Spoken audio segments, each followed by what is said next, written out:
I'm happy to be joined again by Ken Rath today as we talk about brokenness versus beauty. And we're continuing to work towards making our services less sermony and more discussion-y. So we've adjusted the format some more to have more back and forth Q&A than before. And as usual, 2 weeks ago, we shared the study that we'd be going through and asked you to submit your comments and questions for what you want us to talk about today. But instead of waiting for the service to learn about the questions, we gave you the list of questions to think over in advance so that you'd be more ready for the discussion today. And you can see those questions in the resource link that we shared in the chat if you haven't had a chance to see those yet. I'll go ahead and start our discussion about it. We see our world as fractured and broken and in moral decline. And in this study and the book of the same name, Jon Tyson argues that all great revivals have taken place in times of decline. And one of what I think is the most powerful quotes from the study, Jon Tyson says, "Resurrection is found among the dead." And throughout the study, he contrasts 5 things that make for brokenness with 5 things that make for beauty. And for day 1, the first contrast that he makes is that worship must resist idolatry. We can elevate all kinds of things in our lives over God, and it's the persistent temptation to turn good things into God things. And it's the worship of an unworthy object. We can prioritize things like hard work, money, love, family, and even the church itself over God and his will for our lives. And yes, those things are good and helpful and essential. The problem comes in when we confuse those things with God and his will for how we should live. The practice of true worship of the Most High exposes our misplaced priorities and helps us get back on course to focus on Jesus. The goal of following Jesus is transformation into his likeness. And the practice of worship is a consistent rhythm of inviting him into our everyday lives, not just scheduling an appointment with him once a week at church on Sunday or Saturday within a set of music. Once a week, hourly meetings with no communication the rest of the week are not the way to build deep relationships. Worship is more than just a weekly or a monthly spiritual exercise. It's a daily activity, and it's fundamental in our first step in a beautiful resistance that reorients our lives, builds our internal fortitude, and empowers our resistance against cultural pressures and idolatry. And then the fruits of that will in turn contribute to transforming communities and even history. Ken Rath, what are your thoughts about this study? Yeah, so day 1 of this study, what came to mind for me when reading it were some sayings that I've heard before. And I don't know who said them, but I've heard them. And they go like this. We tend to love the gifts more than the gift giver. And we tend to love the blessings more than the blesser. And those good things that are given to us, they can become idols to us if we let them take the place of God in our lives. And when we do that, we begin to give more love, care, and attention to the things that God's given us rather than to him. And there's actually a video that I saw not too long ago by Mark de Jesus. It's about idols. It's a short video. It's kind of funny as well. I believe it's in the resources section. But in that video, he goes on to talk about how people can say nowadays that anything is an idol. And if you say that you like anything, people will say that it's an idol. In reality, that's not a real idol. That just means you like that thing. Our perspective of what an idol is may need to be adjusted, because of that. We need to understand that an idol is something that we put in place of God, that we worship in place of God. There are things that we may like to do and that we may have a passion for, and those things can become idols if we focus on them in place of God in our lives. But just because you like doing something doesn't mean that that thing is an idol. Because God can be with us in those things as well. in our passions and in the good things that he's prepared for us and that he's given us. He can be in it with us as we do those things. And he wants to be with us in those things. Like a good father, he wants to experience moments of joy, pleasure, wonder, and goodness with his children.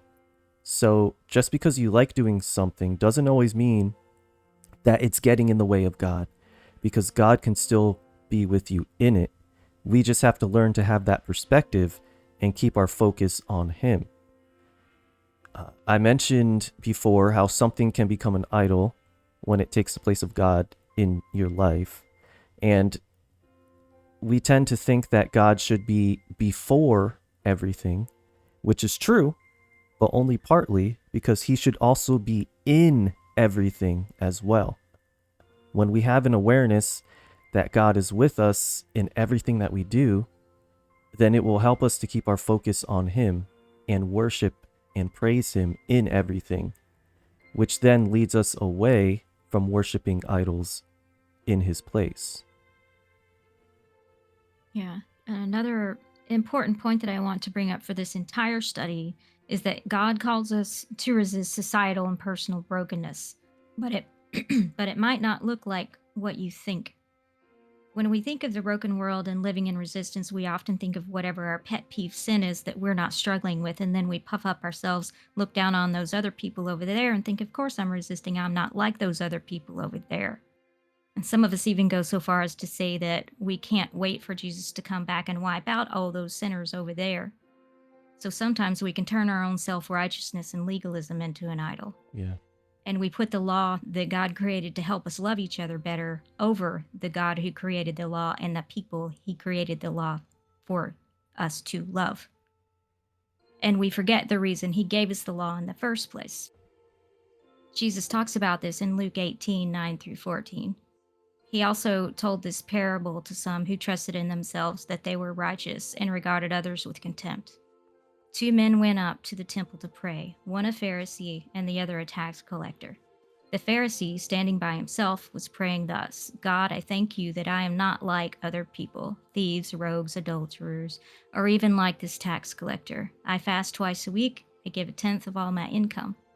But the tax collector, standing far off, would not even lift up his eyes to heaven, but was beating his breast and saying, God, be merciful to me, a sinner. I tell you, this man went down to his home justified rather than the other. For all who exalt themselves will be humbled, but all who humble themselves will be exalted. And apparently, I can't say this enough because we keep forgetting, and I keep witnessing and having to intervene in people claiming to be Christians attacking other people in our community. We look at everyone else and we don't look inward at ourselves. Look in the mirror and stop looking at everyone else. Figure out your own idols and your own sins.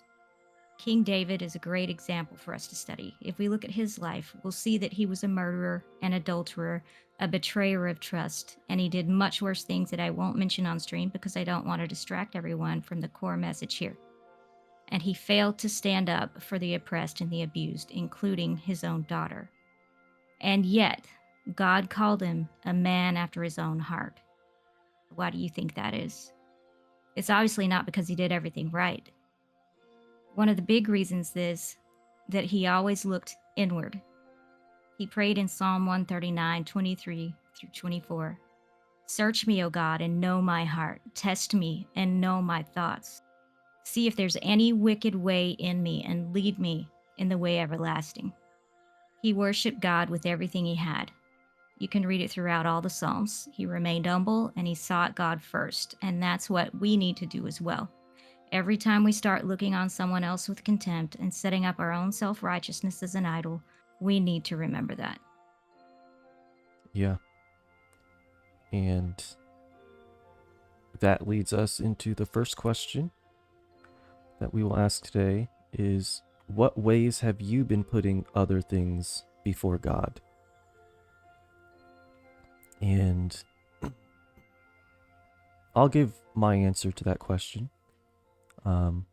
Feel free to type it in the Discord, your own answer, if you want to share, or in Twitch. Or on Twitch. Yeah. Or on YouTube later. Yeah. And before I give my answer, I want to say something. I know this might be uh, a challenging or difficult question for some people to answer, because you may not realize what you're putting before God, or you may have too many things that you feel you're putting before Him. Um, and if either of those is the case and you don't have an exact answer, um, we're not pressuring you to answer, but you can ask God to reveal it to you and show you what needs to change in your own life. Even if the answer doesn't come immediately, keep asking and keep consistently seeking Him, because that's something the Lord has helped me realize in moments of uncertainty. Because there was a time in my life where I had difficulty answering a question like this, and then I felt guilty that I didn't have an answer, or ashamed. And yeah, that's not of God to feel like that. There's conviction, but and then there's the fleshly shame and guilt that we put on ourselves, which is not of God.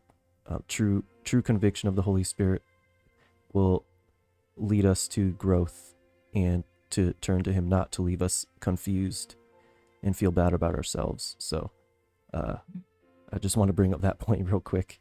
But as for ways that I've been putting other things before God in my life, one big struggle that I have is with distraction. I get caught up in many unproductive things. And there are times when when a thought comes up, like, I should pray, or I should read the Bible, or I should praise and worship God, or just I'll think about giving more time to God. And then immediately I'll get distracted by what's in front of me. And I exchange time with God for whatever is in front of me. So yeah, I know I could do better spending a few moments speaking to God than I currently do.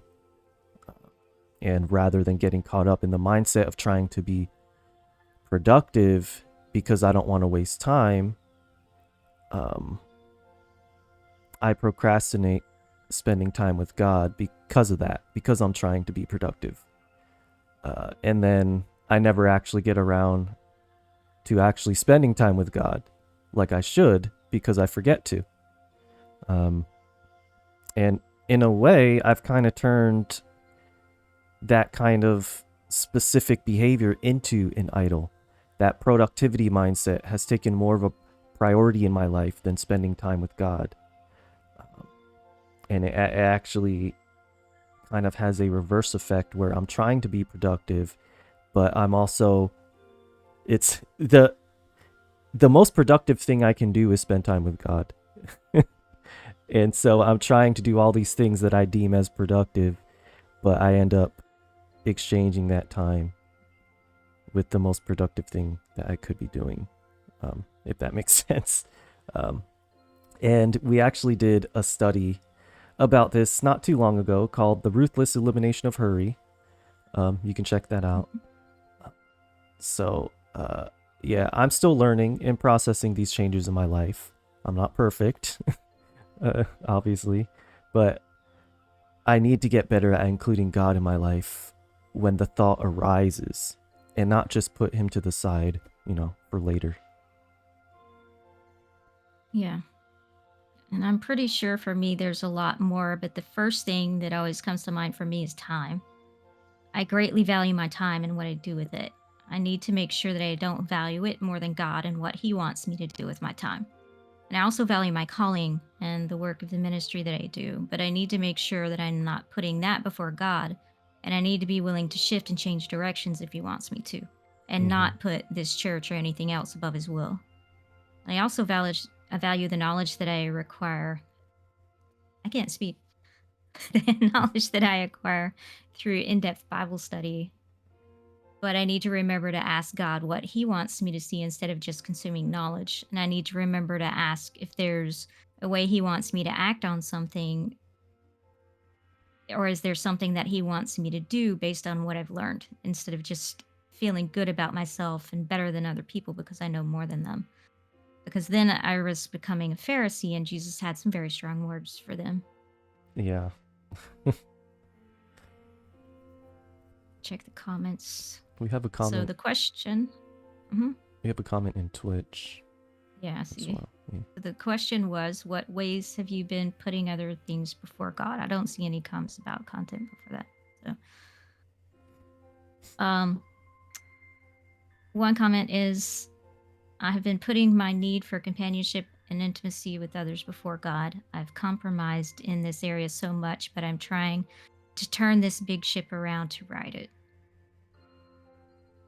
Another comment, sometimes when dealing with difficult emotions, I go to distractions like scrolling videos and even chatbots because I feel like I'm not in the right headspace to pray correctly. Yeah. I know what that's like.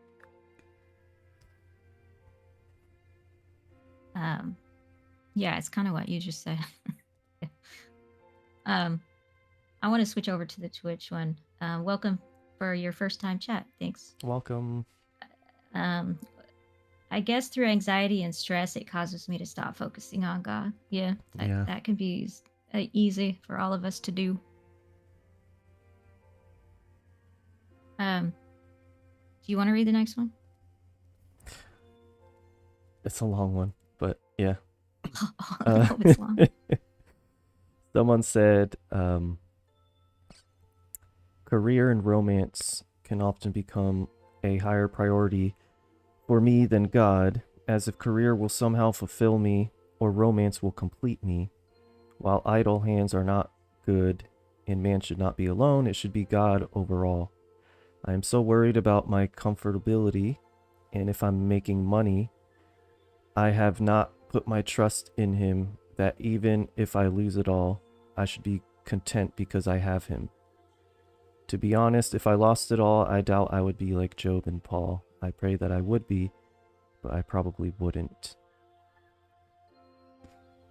Yeah, it's something for all of us to think about.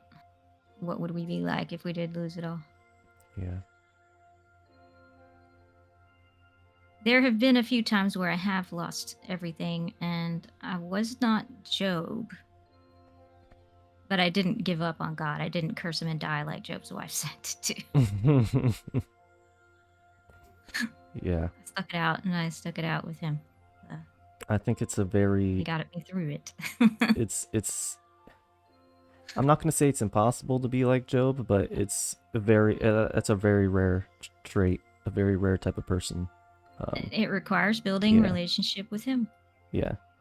And it's that's another topic about comparison, but we can only learn to be the best version of ourselves.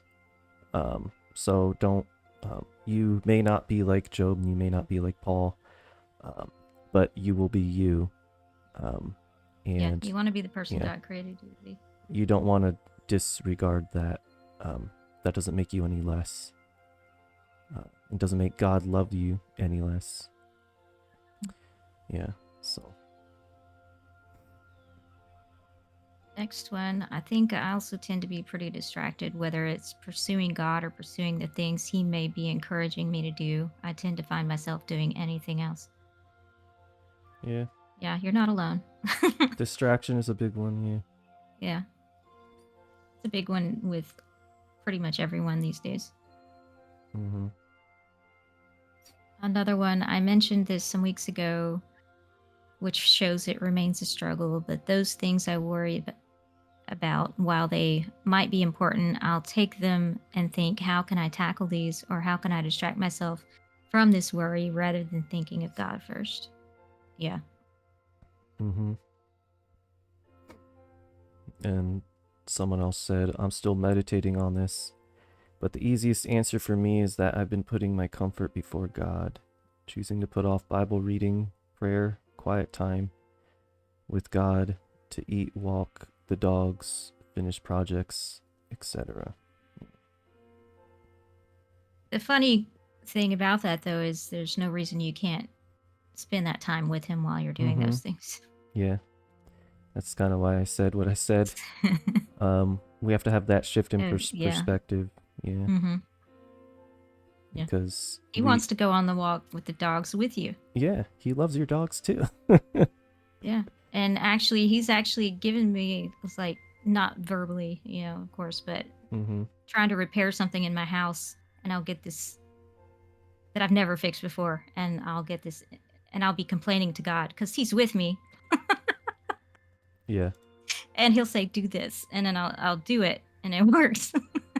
Yeah. So it's just including Him. Yeah. And yeah. It's Yeah. when you haven't done it for so long, um, just like making any sort of change in your life, it's not always easy to implement at first. Um, but the more you do it, the better you'll get at it. And that goes for everyone who struggles with distraction like I do, or procrastination. It's not about always. Yes, we do need to set time aside, to have alone time with God, but that those shouldn't be the only times that we're with God. Like He can be with us in everything else as well. We just have to be cognizant Mhm. and aware Yeah. that of That that. He is with us. Yeah, that He's there with us. So. And we talked about that in another study before too. I can't remember which one off the top of my head. About being aware that He is here Mm-hmm. with us. I can't remember which one it was. Yeah, I can't remember either. We No. definitely talked about it. Yeah. Yeah, we did. And then another comment, I will also say distractions. I need to learn to focus on what God wants me to do, even if it seems intimidating. Yeah. Yeah. Mm-hmm. All right. I think that's all the comments for day one. Yeah. Unless that typing that's happening right now is someone commenting. But we can pick it up on Mm-hmm. the next one. On day 2, it's comment incoming. Okay. Yeah, we can pick it up whenever check again. Yeah. On day 2, Jon Tyson brings up a topic that we've talked about recently. We're overwhelmed by busyness and we wear it like a badge of honor. But what we don't often see is that this life of endless labor and ambition deeply affects our bodies and our spirits, and it diminishes the church's credibility. And my favorite quote from day 2 is, maybe we're just too tired to model agape love, too scheduled to show compassion, too distracted to pray, too much like the exhausted culture around us. The culture, the counter to busyness and exhaustion is rest. In the very first chapter of Genesis, God established a day of rest, and it wasn't for Him, it was for us. It wasn't about some narcissistic legalism where we have to spend one day of the week puffing up God's ego. It was established because He knew we would need rest, because He knew how we would be. And this is called the Sabbath. Jon Tyson calls Sabbath a portal to step into God's presence and to find rest for our weary souls. And Jesus said in Matthew 11:28 through 29, "Come to me, all you who are weary and are heavy burdened, and I will give you rest. Take my yoke upon you and learn from me, for I am gentle and humble in heart, and you will find rest for your souls." And Jon Tyson also quotes A.J. Swoboda, who wrote, "Sabbath cannot save your soul, but it very well may save your life." What is your thoughts about this study, day 2? Um, for what came to mind for me about this day about Sabbath and a day of rest, is how busy we can get working in the ministry. Like, if your only day off is a day of ministry, then it's still keeping you busy, and that busyness can affect how you think and how you respond to others. The Sabbath is a day to worship God, but it's also a day to rest. But, you know, in our modern culture, we've made it into a production. So what should be a day of rest is now sometimes the busiest and least restful day of the week. And that ties into why this service today is kind of different than we normally do things. Because we need more of a break here. We've been too focused on structure and production, and I've been too focused on wanting things to go well, wanting these services to be the best that they can be. I have all these the camera changes that I have here on the stream, and the little characters and like things I have to set up all the time. And those are great, those are cool. And it helps with the appeal, but I don't want to get in the way of what God really wants to do. And yeah, that's why this service is a lot more casual, and we're kind of just talking and asking questions. We're not necessarily reading from a script, and we're not like preaching a sermon. It helps give us a break because we're focusing less on production and more on encouraging others and having authentic discussion. And I'm feeling that exhaustion. I'm burnt out right now, and I'm not feeling much love or patience right now. My only day off is spent catching up on all the things I didn't have time to do during the week because I'm trivocational and I'm working, and that's not rest. And now we're trying to change that here. Church was never meant to have the structure that it has today, with a pastor carrying all the burden of teaching and leading and praying. We're meant to all be doing this together as a royal priesthood of believers, and my job is to equip you to do the work. Paul talks about this in Ephesians 4:11 through 12. He himself granted that some are apostles, prophets, evangelists, pastors, and teachers to equip the saints for the work of the ministry, for building up the body of Christ. And you, my friends, are who Paul's calling the saints. And we talked about that in a different study that we did last year. And I have a link to that and the resources if you want to check that out later. And so we're changing things up to try to model that instead, but we need the community's help to do that. Yeah. We definitely Do you need want help. to get do you want to get that final comment before we switch to the next question? Yeah. Okay, I can read it. So, finishing up the question 1 about what are we putting in front of God. I sometimes view God as the impersonal watchmaker God, which causes me to take the mentality of he has his business in the universe, I have my own, or similar. So the things I prioritize and focus tend to be my own will rather than his personal plan for what I need to do.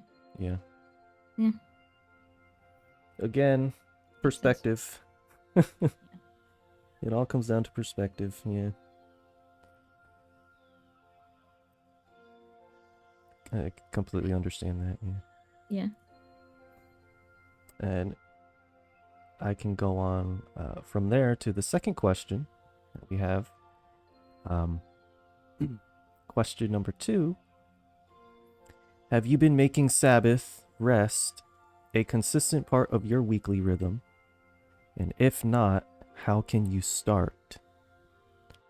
My answer to this question is not really. I usually have something planned to do every day. Even if I don't get around to doing it, like I still have plans. And I don't currently have a specific day of rest. I kind of just rest whenever I'm able to rest. I don't have any like day that is set aside to rest specifically, and I definitely know that I can improve on that. I need to improve on that, and I've been practicing lately, actually, by not opening up apps first thing in the morning, because they can be really distracting. And I noticed that on the days that I avoid those apps, I tend to get more done. And I also have, or I don't have to worry about so much. I'm not so worried about what's going on. It's an overall more peaceful day when I don't have those distractions. So my mind can rest better when not constantly bombarded by distractions. But I do need to have a dedicated day where I don't get involved in those distractions at all. And usually, the day I rest the most happens to fall on the Saturdays when there are no services, but that's not weekly since it's every other week. But yeah, I can definitely work and improve on that. And when I first became a pastor here, I didn't have a Sabbath at all. I spent my Sundays moderating and watching the VR services, and Saturdays were service days for here, Final Fantasy. And then my off Saturdays and all weeknights were spent working on the next service or on preparing a sermon to help teach on the VR side. And at some point, we decided that I would step away from helping with VR so that I could take Sundays off. And I turned off my notifications, I still do, so I can't see everyone pinging me on Sundays. I spend the day off Discord trying to rest. And it's still hard because it's still my only day off. So I have to struggle with whether or not to do things that I didn't have time to do the rest of the week, or rest and continue to neglect all of that stuff in my life.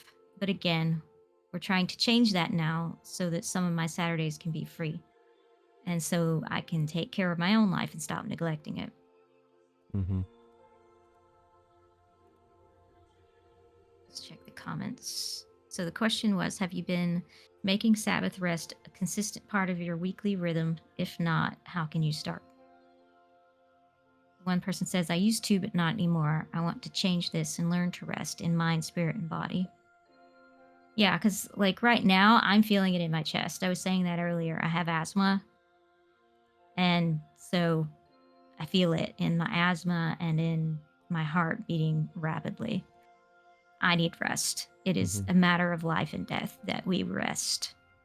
Because when we don't take it, our body will let us know. And it will force us to rest. Yeah. So another comment says, I'm very blessed that right now I'm able to set Saturday mornings aside for reading devotionals and praying. But I could really benefit by adding a nap somewhere in the day. Couldn't we all? I take a lot of naps actually. So do the some countries have siestas. Is that a thing still, or have they stopped doing that? Let's move there. Where those countries are, or implement them in our own. Be advocates, lobby for siestas. Okay. Next comment. I don't spend my rest days very well, which may be why I'm so often restless at work. My solution: buy a hot tub. I don't know my solution yet, but I'll find out a method for proper rest in due time. Yeah. And another one, some of y'all have seen this manifest. I never seem to get a break from life, and I feel like it's the same thing day in and day out, and me having to deal with the distractions around me to free up my time. It's so exhausting. Yeah. Yeah, I think that we have to find a way to do it in spite of that, because it's not going to change. But it might. But we might be able, if we have the time to rest, we might be able to think more clearly about ways to bring about resolutions to those things. Yeah. If we get rest. Yeah, I'd like to say something about that. Mm-hmm. We may sometimes in life you may find yourself in circumstances that you can't change. You have no control over. And yeah, that may be true, but you can change how you respond in those circumstances. You can change your actions in those circumstances. So if there is a way, I know that there is a way for you to find rest in those circumstances. You just haven't found it yet. And yeah, you may have to find a way to just get away from those things, um, and to be able to find a moment of rest. And as Coco said, that moment of rest could be vital to help you figure out solutions and ways to deal with the circumstances that, um, yeah, that you're dealing with in life. So, yeah. When I was in a tough situation, you don't need to share what yours is, but I was in a very, very tough situation. I would lock myself in my closet in the middle of the night. Mm-hmm. And sometimes we have to do that. Yeah. So, another comment, this has been a point of focus for me lately. I have a tendency to try and keep up with too many things at once. So, even beginning to let that tendency go has required a lot of prayer for peace. Yeah. Especially if you're like me and you must be about something. Yeah. I have a hard time with it. Another comment adding to my answer, I have to learn that I don't always have to be doing things to be considered good enough. I deserve rest. Yeah. Mm-hmm. And that's probably what's going on with me. It's important to rest. I need to. I need to stop neglecting myself because I'm trying to help everyone else or do everything else. Yeah.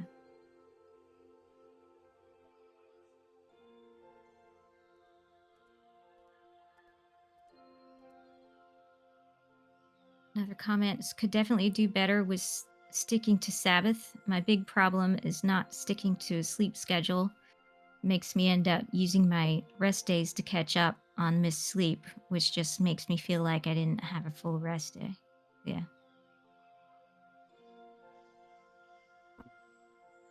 Yeah. Yeah. Another person said, Mhm. I'm quite terrible at it. I am too restless to sit and read and pray all day. I don't know what my style of worship and connection exactly is, so I find it difficult to rest in Him because I don't know exactly how He made me to worship. Yeah. So, you may not know now, but you can know in the future. Um, just, yeah, do your best where you are to not listen to the lies, and get in that mindset of you don't know and you don't have these things. What's it called? That mindset, that phrase that you told me, Coco, about having a I don't mindset of remember. lack versus a mindset of Oh, abundance versus scarcity. yeah, abundance versus scarcity. Yeah. So don't focus so much on what you don't know, um, Mm-hmm. and just pray and do what you can where you are with what you do know. Um, and yeah, I trust and believe that the Lord will um, have peace and patience with you in that, um, and help you in that as well. I Yeah. also think that we need to reset our understanding of what it means to worship Mm. because sitting still and reading and praying all day isn't the only way that you can worship. Like we were saying earlier, you can walk your dog and worship and Yeah. just look at nature and praise God for it. It's including Him in your day to day life and enjoying time with Him in your everyday life. That's what He wants. He wants to be with you in a relationship with you. And think about how you would want to be in a relationship with anyone else. You would want to spend time with them in whatever it is they're doing. It doesn't matter what they're doing. If you like the person, you care about them, you just want to be with them. And that's what He wants. Mm-hmm. We think it's specific disciplines, but it's not. It's our everyday. Yeah. And just listening for him, listening for what he has to say to us instead of monologuing to him.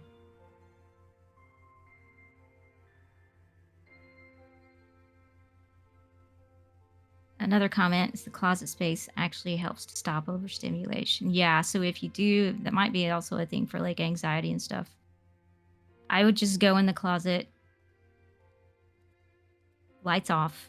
I had a chair in there, and I would just sit in there with headphones on, listening to worship music that spoke to me.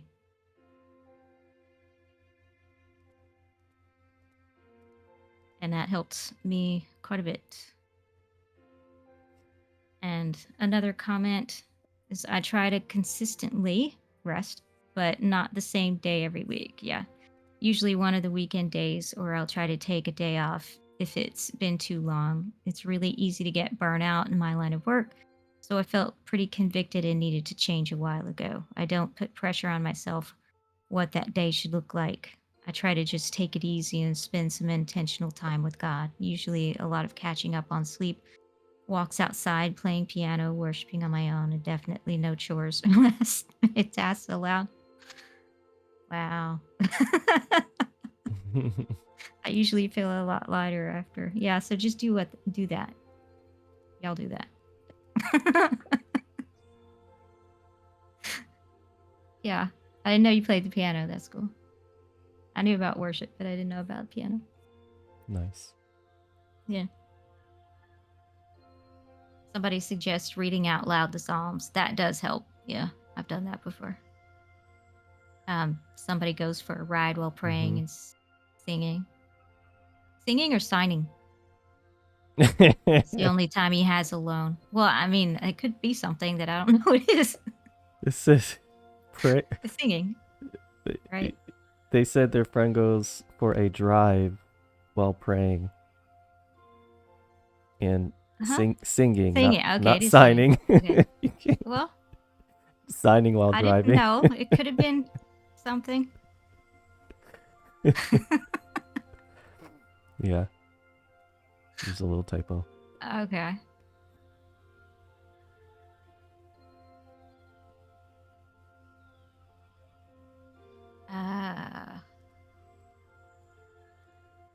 So are things that are in parentheses not supposed to be read out loud? Yeah, exactly. ASL. I don't know. Yeah. They're just talking amongst themselves now. I think we can move on. All right. So we're on day 3 now. I actually knew sign language in kindergarten. I just forgot all of it. The third practice that leads to brokenness is fear. And we tend to segregate ourselves into groups of people based on race, religion, political views, social class, and shared moral frameworks, or in our case, shared video game interests. And we prefer this because it's more comfortable. And there's a lot less conflict when everyone agrees with each other and shares the same worldview. But if you cheat and you read ahead to the last page of the Bible, you'll see that that's not what the kingdom of God will look like. This desire for everyone to be the same comes from a place of fear of what's different. And the powerful counter to this fear of what's different is hospitality. Spending time with someone who's different from you and having a conversation with them goes a long way towards breaking down all this division and fear that we have towards people that are different from us. And by intentionally reaching out to and sharing experiences with those who are different, individuals can create a free and fearless space that fosters connection, overcomes societal divisions, and ultimately demonstrates profound compassion. Yeah. I do have a thought that I just remembered that I wanted to touch on from a previous question. Just if you don't like reading, you can listen to audio Bibles. Like those exist too in audiobooks as well. So that's another. Yeah, and there's an app called Dwell that is an audio Bible that you can choose the different voices and they read along with music. And then there's also scripture in song, and there are a few artists that do that. Poor Bishop Hooper is one I like as well. So you can listen and sing instead of reading. Yeah, it's pretty cool. Mhm. So day 3 of the study, which is about hospitality must resist fear. Um, for me, it reminded me of something that my local pastor would quote that he heard when he was growing up, and it goes like this. Uh, Maybe some of you have heard it as well. Uh, don't smoke, drink, or chew, and don't hang out with those who do. Something like that. Um, but that's what people would tell him growing up. And I've heard similar things as well uh, in my life. And yeah, it's partly true because you don't want to fall into addiction and you don't want people to drag you into addiction. But it's also still okay to show love to people who are stuck in addiction or who live completely different lives than yours. In fact, it's a requirement to do so as a biblical commandment. As Jesus says in Mark chapter 12, verses 30 and 31, you shall love the Lord your God with all your heart and with all your soul and with all your mind and with all your strength. And he goes on to say, you shall love your neighbor as yourself. There's no other commandment greater than these. So living as a follower of Christ isn't about completely avoiding the darkness and staying only in the light, but rather bringing the light with you into the darkness. You don't have to be in the same situation as someone in order to relate to them.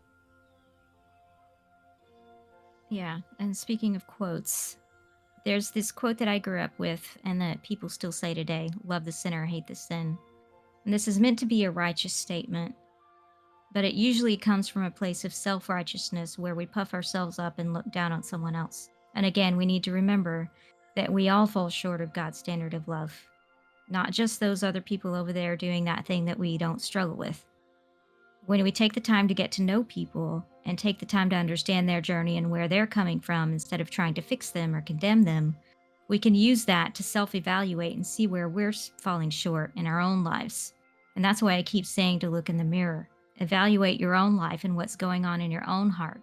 Work on getting yourself right with God. Work on taking the time to be hospitable to other people who aren't like you. And then maybe you'll start to realize that all those assumptions you're making about them aren't actually true. And maybe that will help you to reflect on your own heart and life and on your own attitudes towards those who are different than you. Yeah. And so that leads into question number 3, which is, have you ever taken the opportunity to show hospitality to someone who's not like you? If not, what are ways you can do so? And as you all are answering there, I can give my answer to that is yeah. I mean, I do it here all the time at the church. Sometimes I'm even more hospitable to strangers than to the people in my life. Well, especially the ones, that I kind of butt heads with. Uh, and yeah, I need to get better at creating a free and fearless space for the people already in my life, and not just the people I'm trying to reach or strangers that I'm trying to be a witness to. And because I do serve here in the church, it can burn me out if I'm not careful. When I'm constantly trying to serve and be hospitable, it will burn me out to the point where, eventually I just stop trying to be hospitable. I definitely need boundaries for sure, but I also need more wisdom to be able to pace myself. And I need to learn how to balance how I serve people so that I don't keep getting burned out. because yeah, that hinders me from responding out of love and hospitality like I should. Hmm. I guess that I show hospitality all the time here running the church, although with my burnout, I'm less inclined to be hospitable. I don't really do it a lot in real life unless you count weeding the neighbor's ditches and giving them the food that the delivery people mess up on because I can't eat it. I would count that. I think that's Yeah. hospitality. Yeah. Yeah. Check the chat. So the question was, have you ever taken the opportunity to show hospitality to someone who's not like you? If not, what are ways you can do so? So some people are joking about turkeys and eagles, and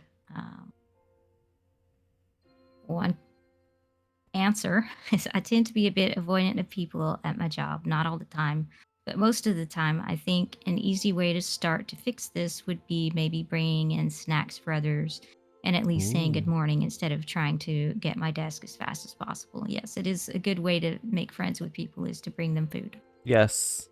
That's how you But make friends with also me. be thoughtful about the people who have allergies, please. Thank you.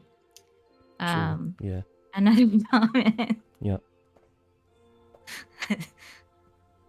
I certainly have in the past, usually with old friend groups. Can't give any specific examples.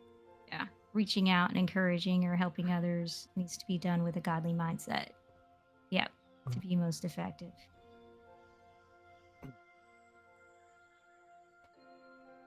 That one's for you. Oh. Let me see if I can read it on stream. Okay. Not gonna read that first part, but this one's for me, I guess. Coworkers can be fun. I actively try to pray for and be considerate of one coworker that God has put near me. They can be vicious, and it takes patience from everyone on my team to handle them. This coworker's not one of your dogs, right? There was a vicious one last night. Yeah. Last night, right? Yeah. But yeah, it's especially like people like that, or yeah, um, who we may have difficult times, whether it's like a clash of personality or whatever. Um, uh, I mean, most of the time we're more similar than we are different. Um, Mm-hmm. and Yep. sometimes people just don't realize that, because they're caught up in their own lives and their own issues and problems and stuff. So, um, Mm-hmm. just keep doing your best, um, to show love and yeah, um, and patience. Yeah. Yeah. So more jokes and um, when people are vicious and awful, sometimes I just freeze and look at them and watch them process what they did. Sometimes they just keep going like a steamroller. Makes it important that you take rest later. Yeah, Mm, that's one of the reasons we need rest is to recover from that stuff. yeah. Um, there's a good channel on YouTube, Jefferson Fisher. He's an experienced attorney who teaches people communication and how to react in certain situations. His name's Jefferson Fisher. I just thought of that with this comment. I don't have the link or anything, but Mm-hmm. you can Google him. Um, okay. More jokes, and If you I'm wanna, glad y'all are enjoying yourselves. if you wanna get in on the jokes, come join the Discord. Oh, See. there's a comment in the Twitch. I tend to bring myself down to a level of understanding with friends and or coworkers. I usually find out most people are just hurting inside. Yeah, exactly. Mm-hmm. Yep. Yeah. That's yeah. I would say everyone. really. That applies to everyone. Um, everyone's hurting. Um, if, if they don't have the peace of the Lord. Um, Mhm. yeah. So, then another comment, I try to make an effort to be hospitable with people since I'm not eloquent enough sometimes to share knowledge of God with them, but I try to live peacefulness and patience. It doesn't always happen, but I try to stay conscious of how I treat others. Yeah. That's how we all need to be. Yeah. Because it doesn't matter how much knowledge you have, because the Pharisees had knowledge and they had no love. Mm-hmm. So we need to, knowledge is not the most important thing. God said, love is the Mm-hmm. greatest command, not knowledge. Knowledge puffs itself up. Yeah. It's good to have, but it's not the most it's Yeah, it not the is. most important. Yeah. I love learning. Another comment, to be honest, I'm kind of isolated at the moment and don't have many chances to talk to other people outside of my circle. So while God opens and I also seek opportunities to seek other people, I will work to be as hospitable as possible to those already in my life. Yeah. Yeah, just do that. Mm-hmm. Just whenever there's opportunities. Yeah. And yeah. All right. The hermit life um,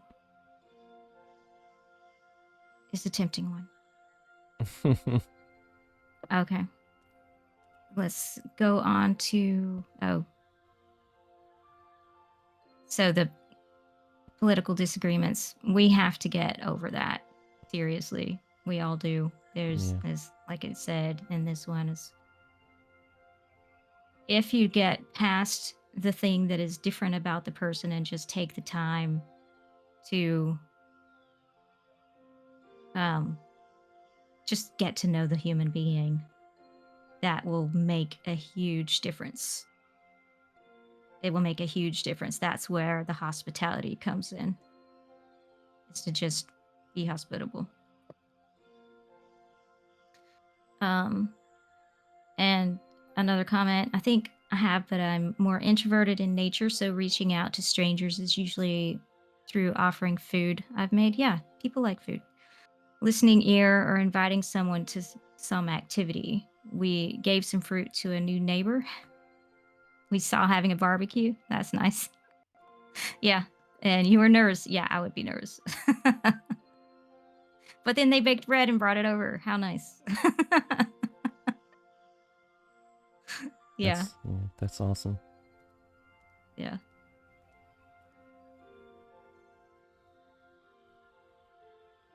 Yeah, I think we go on to the next one. Okay. So on day 4, the fourth practice of brokenness is contempt. And there's a pervasiveness of dishonor and contempt in society today. And even amongst those who would call themselves Christians, we constantly devalue others for all kinds of reasons, different viewpoints, different backgrounds, different theologies, different denominations, different struggles, different political affiliations. We are stuck in this cage of contempt and division. And contempt causes us to view others as subhuman. And the counter and the cure for contempt is honor. All human beings are created in the image of God, not just those who are like you and not just those who follow Jesus. All human beings are created in the image of God. And we would do well to remember that. So when we devalue an image bearer of the Most High, we devalue the Most High, and we elevate ourselves to the place that the Most High rightly holds. And we need to shape all of our interactions with our fellow humans with this understanding. And this means treating those that we disagree with honor. And Jon Tyson challenges us to be honor workers who actively restore a sense of worth to those who have experienced contempt. Creating a community of honor starts with each and every one of us. Yeah. Um, I could talk a lot about this, but I'm just gonna try to be concise. Um, yeah, just dishonor and contempt are also why people leave church, why they leave the faith, or why they church hop, because they have a problem with someone else, or someone else has a problem with them. And we've got to do better at being more aware of how we treat others and how we see others. We have to stop assuming things about people. I hear from people, all the time, how they assume someone else's motives. And I've done that myself. I'm guilty of that myself, so I'm not discluding myself from that. But the truth is that we don't know. We're just assuming. And we could be very, very wrong. And then that can cause you, because you have an assumption about someone, that can cause you to have an attitude towards someone. And you having an attitude towards that person, in turn, makes them have an attitude towards you. And it creates a problem that didn't even need to be there in the first place, just because of an assumption. And Jesus talks about this and addresses this in Matthew chapter 7, verses 1 through 5. And I like what it says in the Amplified Version, so that's what I'm going to read. It says this: "Do not judge and criticize and condemn others unfairly with an attitude of self-righteous superiority, as though assuming the office of a judge, so that you will not be judged unfairly. For just as you hypocritically judge others when you are sinful and unrepentant, so will you be judged, and in accordance with your standard of measure used to pass out judgment, judgment will be measured to you. Why do you look at the insignificant speck that is in your brother's eye, but do not notice and acknowledge the egregious log that is in your own eye? Or how can you say to your brother, 'Let me get the speck out of your eye,' when there is a log in your own eye? You hypocrite, play actor, pretender. First get the log out of your own eye, and then you will see clearly to take the speck out of your brother's eye." Yeah, that's amplified. Mm-hmm. And Jon Tyson's quote about contempt in the church sticks out to me. He said, "Contempt for those with different theological positions, different styles of worship, different structures of leadership, different styles of preaching. We experience it everywhere. And here at VRMMO Church, we get a ton of contempt for all kinds of reasons by those who claim to be Christians. And we hardly hear any of the things that we're doing right, but we're constantly hearing what people think we're doing wrong. And it's part of the reason so many pastors quit. And it's part of the reason I've thought of quitting multiple occasions, including earlier today. But then I remind myself of God's will. And I don't think that he would be happy with me if I quit. Jesus was all about standing up for the oppressed and those on the outside, the outcast. He treated them with honor. In Jesus' own life, he personally visited Zacchaeus and treated him with honor. He called Matthew to follow him. He treated him with honor. Both of these men were tax collectors, and tax collectors were hated and considered traitors because they worked for their oppressors and often overcharged so that they could pocket money for themselves. Jesus treated the woman caught in adultery with honor, not condemnation. He treated everyone he came across with honor. He did not have contempt for the Pharisees. He was angry at their oppression and their poor influence, but he didn't hate them. He died for them just like everyone else. And he prayed for them on the cross. "Father, forgive them. They don't know what they're doing." If our goal is to emulate Jesus, we need to do a better job of understanding what he actually did and stop making a little Jesus in our own image. Yeah. And that goes into question number 4. In what ways have you witnessed the pain of contempt in someone else's life? How could you help restore the victim's sense of honor? And that's question number 4. And my personal answer to that is that here at VR MMO Church, I witness the pain of contempt fairly often, um, more so than I would like. And I do my best to encourage and pray for the victims of contempt, of course, but my usual approach is to bring correction to the ones holding contempt and ask them what they think God thinks about that. Um, I'll try to remind them of the problem of assumptions and for them to look inward. And I'll remind them that our battle isn't against flesh and blood. Like Paul says in Ephesians chapter 6, verse 12, for our struggle is not against blood and flesh, but against the rulers, against the authorities, against the cosmic powers of this present darkness, and against the spiritual forces of evil in the heavenly places. And that's a way of restoring the victim's honor by bringing correction, even if the victim is completely unaware that it happened. And I've witnessed a lot of contempt over the years. Lots of false teachings are driving contempt for others, including others having contempt for me for leaving my abusive husband or being a female pastor or being a pastor of a digital church, all kinds of things. And I need to be careful not to have contempt for those people. And I need to be careful not to have contempt for all the people that come here causing problems. It's very hard not to have contempt for those people. And I need to check myself on that. One of the ways I help restore honor is to teach truth. I confront lies with truth. Sometimes it's a specific case with a specific person, but most of the time, for me as a teacher, it's speaking truth based on what I've witnessed and experienced in the past. Yeah, exactly. Let's check the comments. More jokes.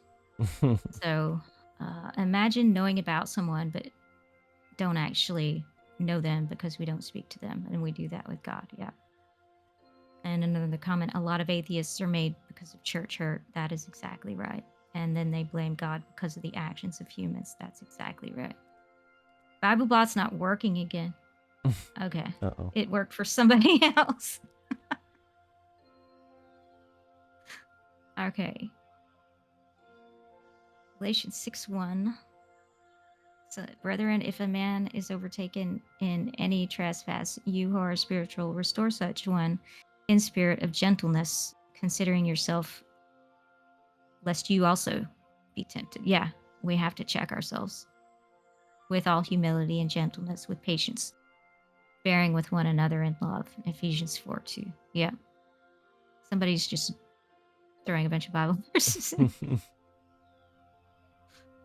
Matthew 18:15-17. If another member of the church sins against you, go and point out the fault when the two of you are alone. If the member listens to you, you have regained that one. But if you are not listened to, take one or two others along with you, so that every word may be confirmed by the evidence of two or three witnesses. If the member refuses to listen to them, tell it to the church. And if the offender refuses to listen even to the church, let such a one be to you as a Gentile and a tax collector. Man. But as we just saw with the scripture about the tax collector, they are still loved and they are still honored. Yeah. A lot of people say that that means cut them off. That does not mean cut them off. That means you still treat them with love and honor. Okay, so the question, in what ways have you witnessed the pain of contempt in someone else's life, and how would you help restore the victim's sense of honor? One comment says, be there for them and be a shoulder to cry or cry on, even if no one else has. Just being there for them can be enough sometimes. Yeah. Okay, so you're talking about which verse? The Matthew 18 reference about if you're having an issue with somebody. We often have issues here where people jump to verse 17. This is not the way, so we often can have contempt in these situations, even having contempt against people who are in the wrong when we should be forgiving. Yeah, 17 was the last one of saying treat them like a Gentile tax collector. Yeah.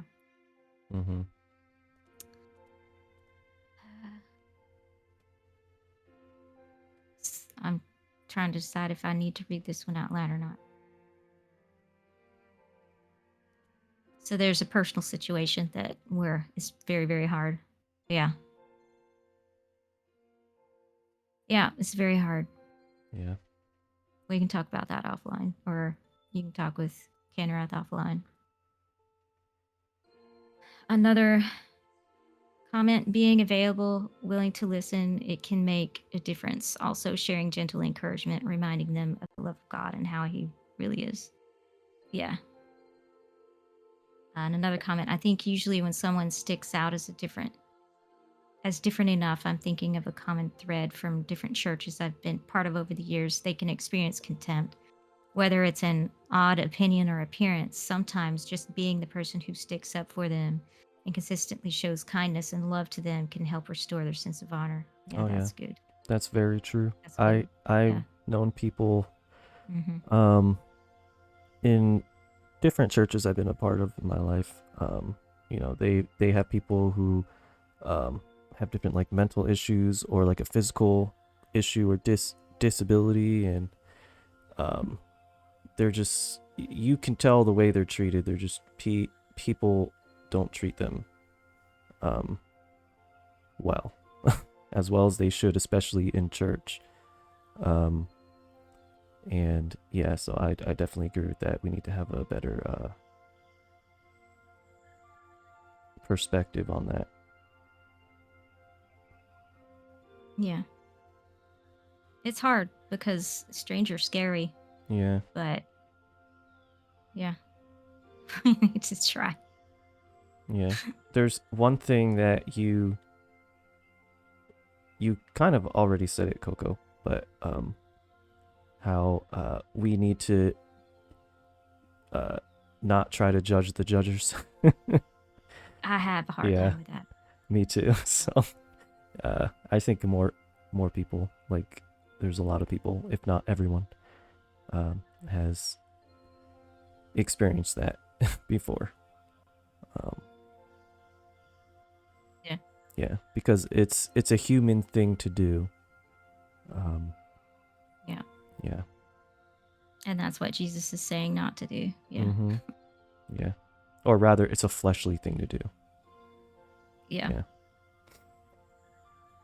And this other comment: sometimes the ministry of presence, just chilling, don't have to talk to them or do an activity, just chill with them doing that. People in Discord. Well, yeah. Yeah. Just hang out sometimes, and we've had people do that and they'll say thank you for just letting me hang out. Yeah. Yep. Including people. Yeah. Yeah. Even if they don't get involved, like, if there's a person who's like hurting or just like, they're just socially awkward, or they're not like always involved in things, just you having the act of like telling them and like showing them like, hey, you're welcome to be here and to join us, even if they don't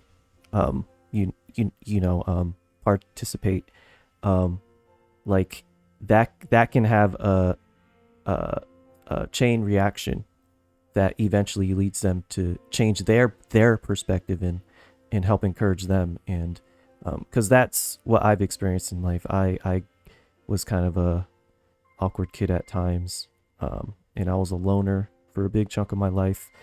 And when someone did that for me, it had a significant impact, more than I realized in the moment.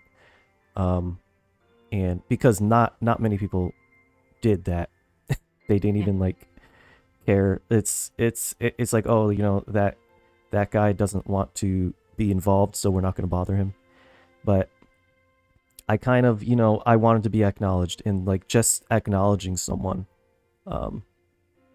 yeah, that can be a good seed that you sow that can reap a good harvest in the future in someone's life. Yeah. So let's go. Final day 5.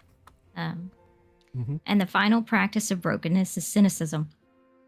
Cynicism has permeated our society, including our faith communities. It leads to all kinds of hopelessness, and we've become distrustful of genuine enthusiasm and skeptical of positive change or divine intervention. We often pray for something, not believing God will actually do it. And this is because we've had very difficult lives and we've seen far too much brokenness and darkness. We've become trained to see the darkness and we often fail to see the light.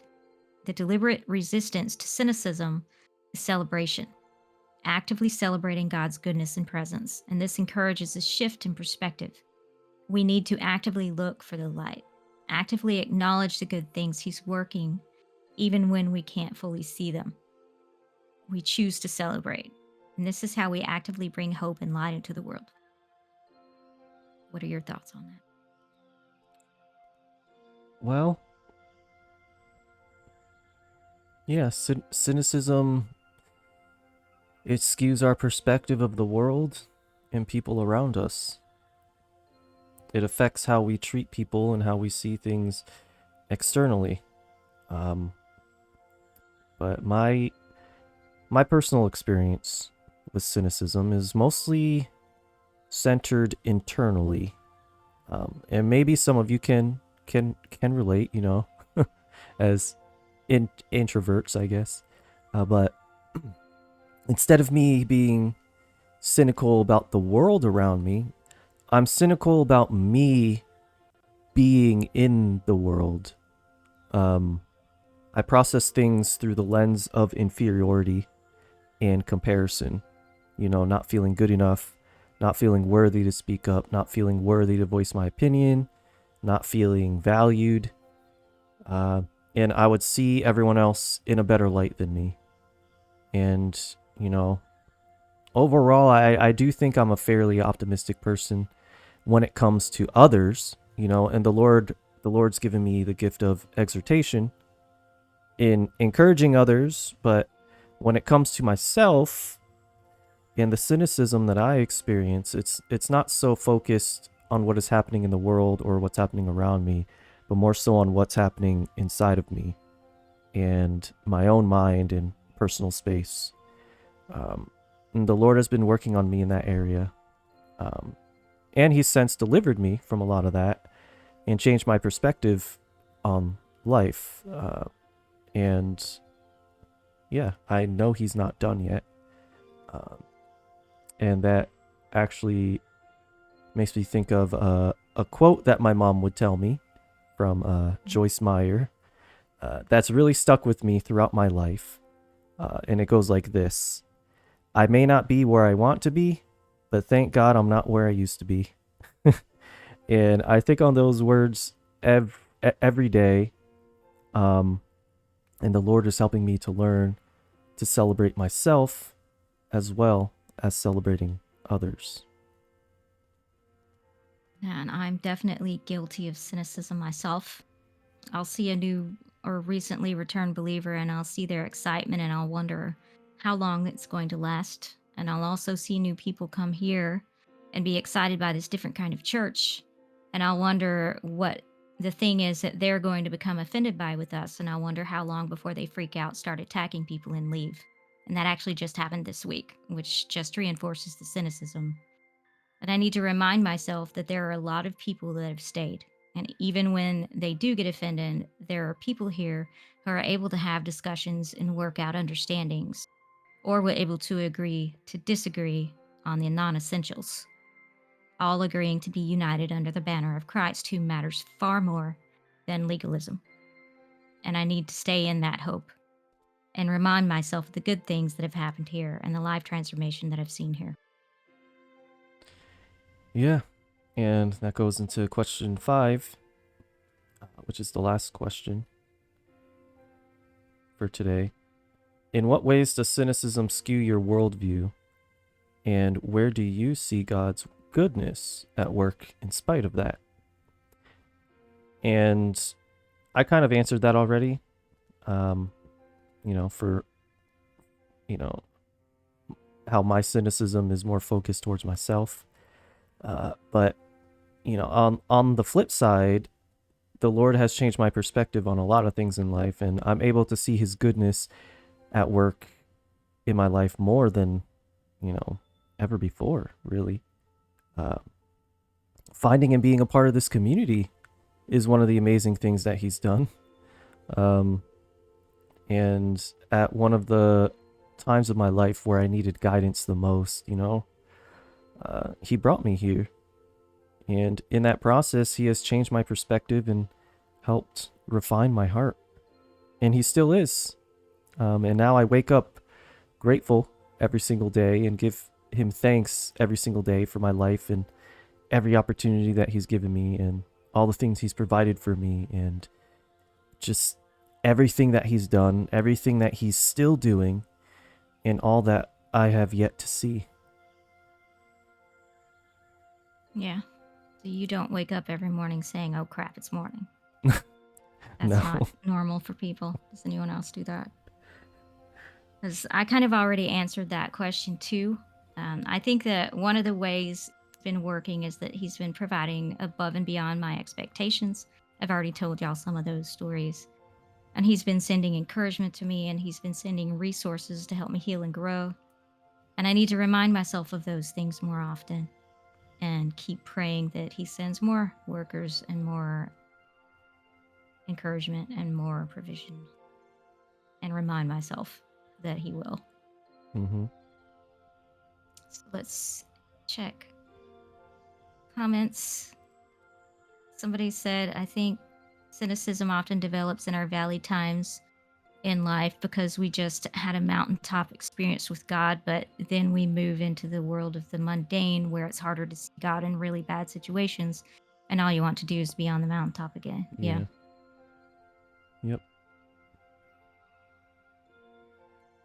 The question was, in what ways does cynicism skew your worldview? Where do you see God's goodness at work in spite of that? And one of the answers was cynicism is the issue in my life. Sadly, needs to be precautious of people, especially where I live. It's hard to not fall into paranoia and cynicism. Yeah. I need to learn to focus more on the light and not on the darkness, think more positively of others. Yeah. Another person, I have a constant fear that I must be prepared for the worst or that good things will always lead to bad, that it's part of life, but I can't let that drown out the good. And I want to thank God for the way he's been so present in my life and protecting me and my loved ones. Yeah. Yeah. You waiting for that other shoe to drop whenever something good happens. Like, Mm-hmm. what's the catch? Yeah. Yeah. And somebody's adding to an earlier comment when somebody says to me, I'm sorry, but doesn't change and keeps having to say, I'm sorry. Um, I'm guilty as well, but it amplifies the cynic. Yeah. We don't see how much we do the exact same things of whatever it is that we're so opposed to. We don't see that we do the exact same things, just the mirror opposite. And when you take a big step back and look at both of them, they're the same thing. That's why it says, don't judge lest you be judged, because you're guilty of the same things. We Yeah. are. We just need to take a step back and look and see how it looks, because it looks different in us. And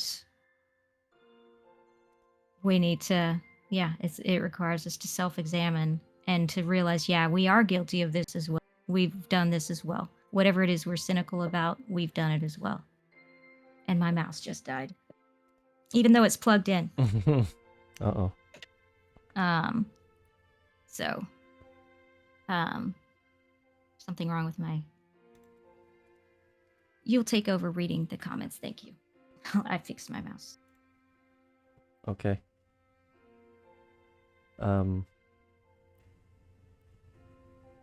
me see. I hope I'm not gonna miss a comment. I think that's the one you just read. But someone else said mine mirrors a bit of what Kinrath was saying. This feeling of why am I not as close to God as I was when, yeah, I feel that. Yeah, you skipped one. Yeah, I'll go back to the one. Someone else said, cynicism allows me to think negatively of others. That had a direct or indirect hand in what I'm struggling with at the time. I actively try to fight it because I know it's wrong. And I don't want myself to ever foster those thoughts again. Yeah. Yeah. My mouse is fixed now. Okay. Um, That's a cynical so mouse. I can read the next one. It's my mouse. I had to unplug it and plug it back in. Yeah. So somebody else says, comparison plus cynicism destroys my view. Every time I do approach God and stumble, getting in a heated argument with somebody or whatever sin it may be, and I completely feel like I reset to zero. In my career, I'm surrounded by people with more work under their belt and in their portfolios, and I feel like a failure and lazy. Romance, half of my friends are married and having children. I can share some perspective on that with you later off stream. And another comment is, I think where God is working, though, is on my good days, and He's leading me to points where I can breathe and rest to find contentment with where I am and develop my talents and skills. On my bad days, He's building my resistance to shame and to go toward victory. My response time to His call is steadily getting faster. And you have no idea how to condense your writing. Yeah.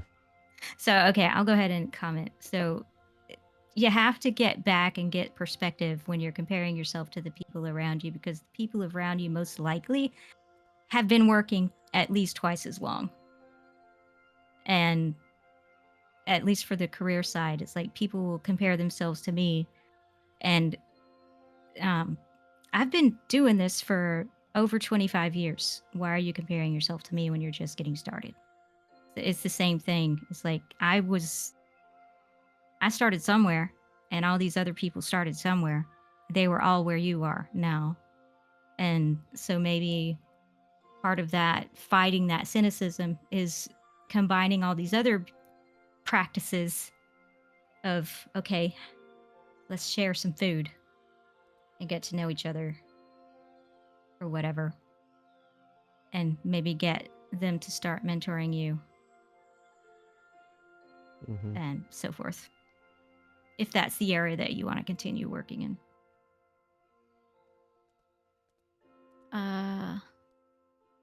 Anything else? There's one more comment. Yeah, I knew you were going to comment about the wireless mouse. I've already told you I don't have a lot of choice. Okay. Another comment. I guess sometimes cynicism can skew my worldview because I can get pretty nihilistic when I don't see results connected to my efforts. What's the point? Why do anything at all? What if everything is actually meaningless? But then I remember what God has already done in a tangible way this far, and then just try to trust that there's more going on that I can't see. Yeah. Yeah. Exactly.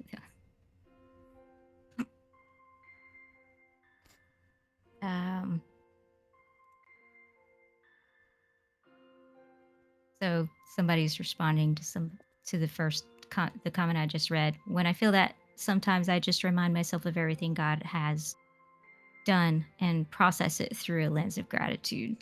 Yeah. Yeah. And then somebody else pointed out this advice. People in the same age group can still have vastly different career, education, experience levels. Yeah, that's very true. Even if they are in the same age group, we all have different lives that we've lived, and we need to give ourselves grace and remember that it ain't over until you're not breathing. Yeah.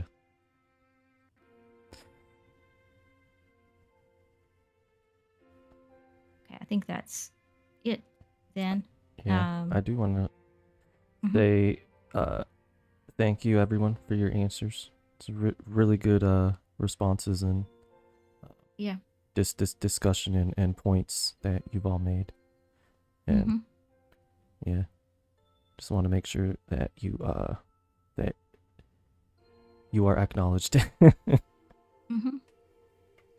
Yeah.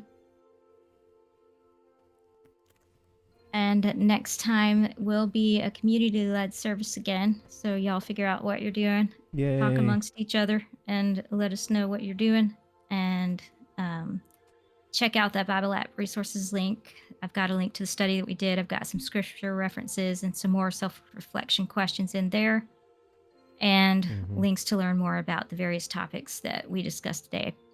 And for those on demand, later in the YouTube, we will have the link to the show notes in there. And we're going to continue talking off stream. So y'all feel free to stay for the discussion. But I'm going to pray us out first.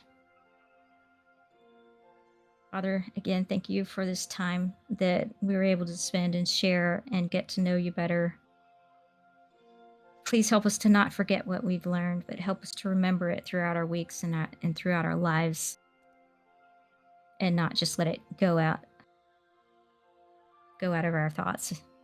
Help us to remember and help us to become more and more like you, the way that you created us to be. I ask these things in Jesus' name, amen.